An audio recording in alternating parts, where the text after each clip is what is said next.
sudah mulai ada sekitar 8-10 orang yang tanya hari ini, episode hari ini. Dan pertanyaan pertama itu dari Retno di Madiun. Ya, katanya, Paman Usman ikutan jadi hakim sengketa Pilpres nggak? Aduh, iya ya. Kemana itu Paman ya? Apalagi nggak enak badan. Oh iya, begini.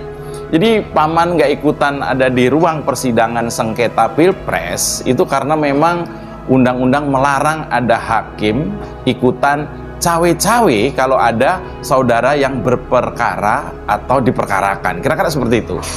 Masa bapaknya udah cawe-cawe, pamannya mau ikutan cawe-cawe juga? Atau cawe-cawe lagi ya? Ya, kira-kira itu. Tapi paman masih boleh ikutan jadi hakim MK yang mengadili kasus pileg, pemilihan legislatif, anggota dewan, itu masih boleh. Tapi itu pun ya nggak bisa mengadili kalau yang diperkarakan misalnya PSI, karena lagi-lagi ada ponakannya di situ. Ribet ya paman ya.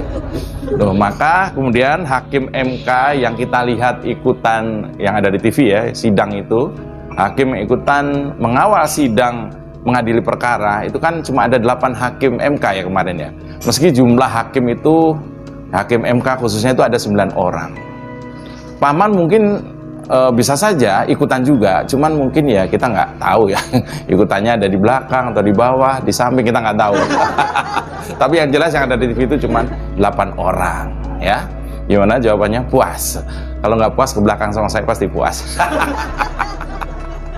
Iya, terus ada lagi nggak? Nah, ini siapa nih?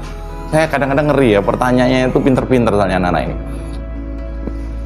Kira-kira menurut Mas Jo, apa hasil keputusan MK soal sengketa kali ya, soal sengketa Pilpres ini dari Januar di Lampung? Waduh, ini to the point banget pertanyaannya ya.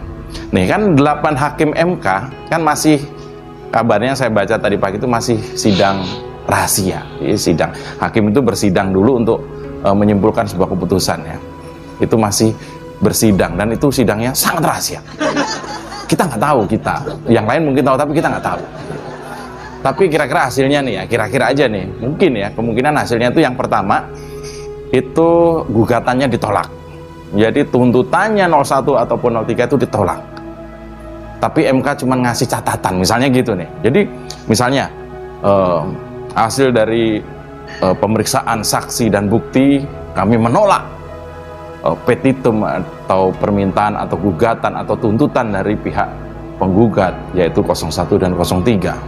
Tapi kami punya catatan, misalnya gitu ya. Jangan diulang lagi ya cawe-cawenya. Kira-kira begitu. Bisa jadi putusannya seperti itu. Ini seperti orang tua yang menasihati anaknya. Ya misalnya anaknya berbuat salah lalu dinasihati, jangan gitu lagi ya, kira-kira gitu. Dituruti syukur, enggak juga bodo amat. Kalau ini yang terjadi ya saya nggak tahu lah. Mungkin ini bencana demokrasi mungkin ya. Lalu kemungkinan keputusan kedua dari sidang sengketa ini adalah gugatan pihak 01 ya, Pak Anies dan Pak Muhaimin itu diterima. Bisa saja. Wah, ini luar biasa nih kalau gugatan 01 diterima ini, yaitu pemilihan capres diulang, tapi Gibran yang jadi sumber masalah itu harus diganti. Mungkin digantinya Kaisang ya. Sama aja dong ya.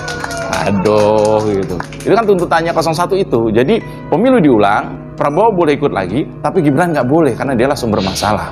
Gitu. Saya pikir ini logis ya. Kalau ini kemudian dikabulkan, tuntutan ini atau petitum ini dikabulkan oleh para hakim MK, saya pikir seperti yang Bu Mega bilang, ini akan ada fajar demokrasi yang baru. Ya.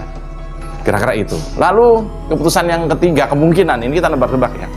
Itu kalau gugatan 03 diterima. Ya. Kalau gugatan 03 diterima, Pak Ganjar, Pak Mahfud dan timnya, kalau ini sampai diterima atau dikabulkan oleh MK, itu pasangan 02 itu pensiun dini itu.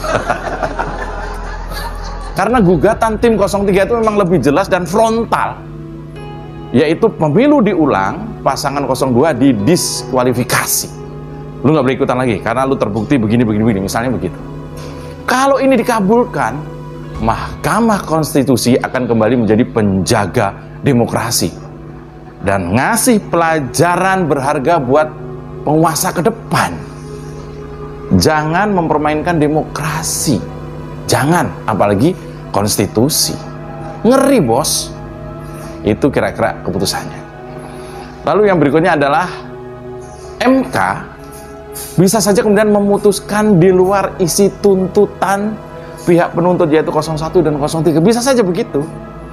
Itu yang terjadi kemarin waktu putusan nomor 90 soal Gibran itu istilahnya ultra petita, bukan Ultraman, bukan, ultra petita, yaitu memutuskan di luar permintaan penggugat atau di luar petitum, memutuskan di luar permintaan penuntutnya.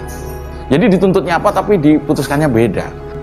Ya teman-teman, selamat datang kembali di channel ini. Memang di dalam pembahasan di sidang sengketa Pilpres tahun 2024 kemarin yang diadakan oleh Mahkamah Konstitusi, maka sering dipermasalahkan tentang pencalonan Gibran, dan sudah dipaparkan di situ oleh pemohon para kubu 01 dan juga 03, di mana memang bermasalah di dalam pencalonan Gibran, ya, disebabkan karena di dalam pendaftaran Gibran di KPU, di mana KPU belum yang mengubah PKPU atau aturan baru tentang umur cawapres, ya, masih memakai aturan yang lama tentang minimal umur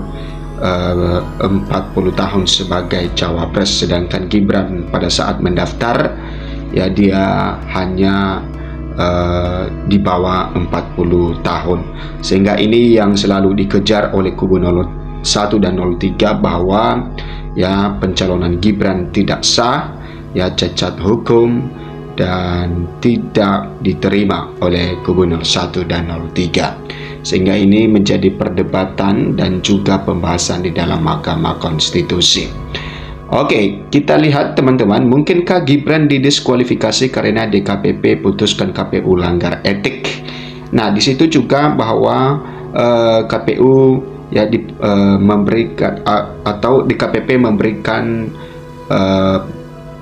sanksi kepada KPU bahwa melanggar etik tentang pencalonan Gibran, ya, disebabkan karena belum mengubah, ya, PKPU dari KPU sendiri, ya, untuk pencalonan Gibran. Nah, Dewan Kehormatan Penyelenggaraan Pemilu DKPP baru-baru ini menjatuhkan sanksi etik kepada seluruh komisioner Komisi Pemilihan Umum KPU RI lantaran proses pendaftaran Gibran Raka Buming Raka sebagai calon wakil presiden cawapres 2024. Putusan DKPP tersebut menimbulkan tanda tanya adakah peluang Gibran untuk didiskualifikasi sebagai cawapres peserta pemilu. Nah, memang teman-teman bahwa ada permintaan pemohon dari kubu 01 dan 03 bahwa akan mereka meminta paslon 02 akan didiskualifikasi, atau salah satunya Gibran yang didiskualifikasi dan hanya Prabowo yang dilantik untuk menjadi presiden. Nah, di sini dikatakan 3 kemungkinan, ya, ada 3 kemungkinan bahwa Gibran akan didiskualifikasi akibat pelanggaran dari KPU yang tidak mengubah peraturan yang menyesuaikan dengan keputusan Mahkamah Konstitusi. Terkait ini, anggota Dewan Pembina Perkumpulan untuk Pemilu dan Demokrasi atau Perludem, Titi Anggraini, menjelaskan bahwa sedikitnya ada 3 hal yang bisa menyebabkan capres-cawapres peserta pemilu didiskualifikasi. Nah, ini teman-teman, yang pertama adalah apabila berdasarkan rekomendasi Badan Pengawas Pemilu Bawaslu, capres-cawapres terbukti melakukan pelanggaran secara terstruktur, sistematis dan masif karena menjanjikan dan atau memberikan uang atau materi lainnya untuk memengaruhi penyelenggaraan pemilu dan atau pemilih. Nah, ini salah satunya adalah tentang rekomendasi dari Bawaslu bahwa capres-cawapres terbukti melakukan pelanggaran secara TSM, ya, terstruktur, sistematis dan masif. Itu yang pertama. Nah, kita lihat yang kedua adalah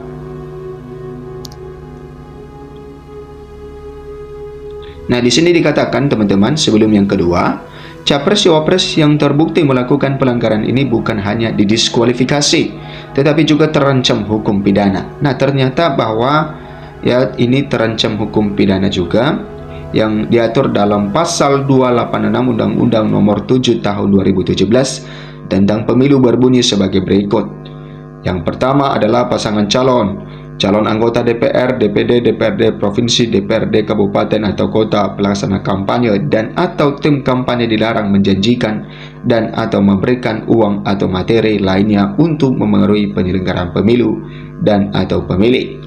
Kemudian pasangan calon serta calon anggota DPR, DPD, DPRD provinsi dan DPRD kabupaten kota yang terbukti melakukan pelanggaran sebagaimana dimaksud pada ayat 1 berdasarkan rekomendasi Bawaslu dapat dikenai sanksi administratif pembatalan sebagai pasangan calon serta calon anggota DPRD, DPR, DPD, DPRD provinsi dan DPRD kabupaten kota oleh KPU. Nah, kemudian adalah 3 pelanggaran sebagaimana dimaksud pada ayat 2 merupakan pelanggaran yang terjadi secara terstruktur, sistematis, dan masif. Yang keempat adalah pemberian sanksi terhadap pelanggaran sebagaimana dimaksud pada ayat 2 tidak menggugurkan sanksi pidana. Kemudian kemungkinan yang kedua adalah capres-cawapres juga dapat didiskualifikasi jika melakukan pelanggaran administratif pemilu secara terstruktur, sistematis, dan masif. Ya, ini pelanggaran tentang administrasi teman-teman, itu bisa didiskualifikasi. Nah, diatur di dalam undang-undang pasal 463 Undang-Undang Pemilu sebagai berikut. 1. Dalam hal terjadi pelanggaran administratif pemilu sebagaimana dimaksud dalam pasal 460 yang terjadi secara struktur, sistematis, dan masif, Bawaslu menerima, memeriksa, dan merekomendasikan pelanggaran administratif pemilu dalam waktu paling lama 14 hari kerja. Yang kedua adalah pemeriksaan sebagaimana dimaksud pada ayat 1 harus dilakukan secara terbuka dan sesuai dengan ketentuan peraturan perundang-undangan. Yang ketiga adalah KPU wajib menindaklanjuti putusan Bawaslu dengan menerbitkan keputusan KPU dalam waktu paling lambat 3 hari kerja terhitung sejak diterbitkannya putusan Bawaslu. Yang keempat adalah keputusan KPU sebagaimana dimaksud pada ayat 3 dapat berupa sanksi administratif pembatalan calon anggota DPR, DPD, DPRD provinsi, DPRD kabupaten atau kota, dan pasangan calon presiden dan wakil presiden. Nah, itu yang kedua adalah, kita lihat yang ketiga, kenapa capres-cawapres bisa didiskualifikasi.